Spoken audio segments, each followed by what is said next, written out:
Good afternoon students, कैसे हो आप लोग। आशा है आप लोग अच्छे होंगे।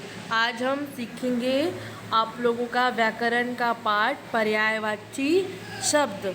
पर्यायवाची शब्द का मतलब क्या होता है पता है आप लोगों को? पर्यायवाची मतलब समानार्थी शब्द जो सेम होते हैं।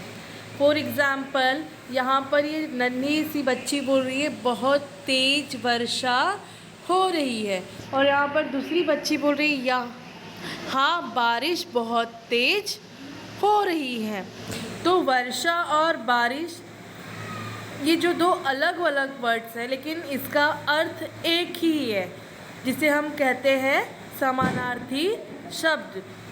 अब देखते हैं आइए कुछ और वर्ड्स। फॉर एग्ज़ाम्पल सूर्य निकल आया है, सूरज निकल आया है। सूर्य और सूरज दोनों वर्ड्स अलग अलग हैं, लेकिन मीनिंग उनका अर्थ एक ही है। यहाँ पर देखिए दूसरा, बगीचे में फूल खिले हैं और बगीचे में पुष्प खिले हैं। तो ये फूल और पुष्प एक ही चीज़ है, एक ही है, लेकिन उसे अलग अलग नामों से बोला गया है, फूल और पुष्प, जो कि समानार्थ है। अब देखिए यहाँ पर कुछ और एग्जाम्पल उदाहरण देखते हैं।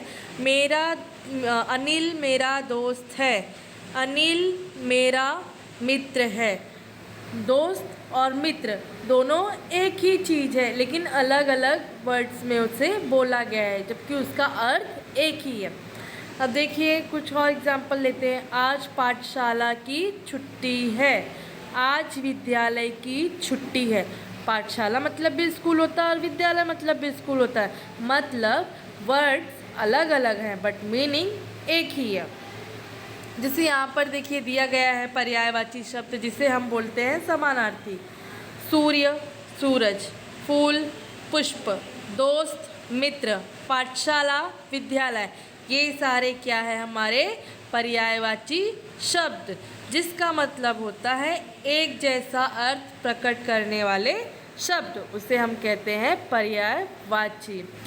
यहाँ पर देखिए अब सुबह को हम कौन कौन से वर्ड में बोल सकते हैं। जैसे हम सुबह को सवेरा भी बोल सकते हैं और प्रातः भी बोल सकते हैं। बारिश को कौन कौन सी वर्ड्स में बोल सकते हैं? वर्षा भी बोल सकते हैं, और हम बारिश तो बोलते ही हैं और हम उसे क्या बोलते हैं? बरसात। पानी को क्या क्या बोलते हैं? हम पानी बोल सकते हैं, उनका पर्यायवाची जल है और नीर। पृथ्वी को क्या बोलते हैं पर्यायवाची में? पृथ्वी, धरती, धरा, ये सब हमारे पर्यायवाची शब्द हैं। अब यहाँ पर देखिए कुछ प्रमुख पर्यायवाची शब्द, जैसे अग्नि का आग, अनल, पावक। आँख का दृग, चक्षु, नयन, नेत्र, लोचन, ये सारे क्या है? पर्यायवाची शब्द, जिसका एक न होके अनेक अर्थ होते हैं। आकाश, अंबर, गगन, नभ, व्योम, अंतरिक्ष, ईश्वर, भगवान, प्रभु, देव, स्वामी। कमल का पर्यायवाची पंकज, पद्म, जलज, राजीव। किनारा का पुल, तट, कागर। गंगा का भागीरथी, मंदाकिनी, सुरसरी। घर का गेह, गृह, आवास, आलय। घोड़ा का हम बोल सकते हैं पर्यायवाची अश्व, तुरंग, बाजी, है, घोटक। चंद्रमा का चांद, चंद्र, इंदु, राकेश, शशि। तो ये सब क्या थे? हमारे पर्यायवाची शब्द, जिनके दो वर्ड्स अलग अलग होते हैं, लेकिन अर्थ क्या होता है? एक समान होता है। आप लोगों को समझ में आ गया होगा ये पर्यायवाची शब्द क्या है। तो आप लोगों को ये एक बार अच्छे से रीड करना है और इसे अपनी नोटबुक में लिखना है। Thank you everyone.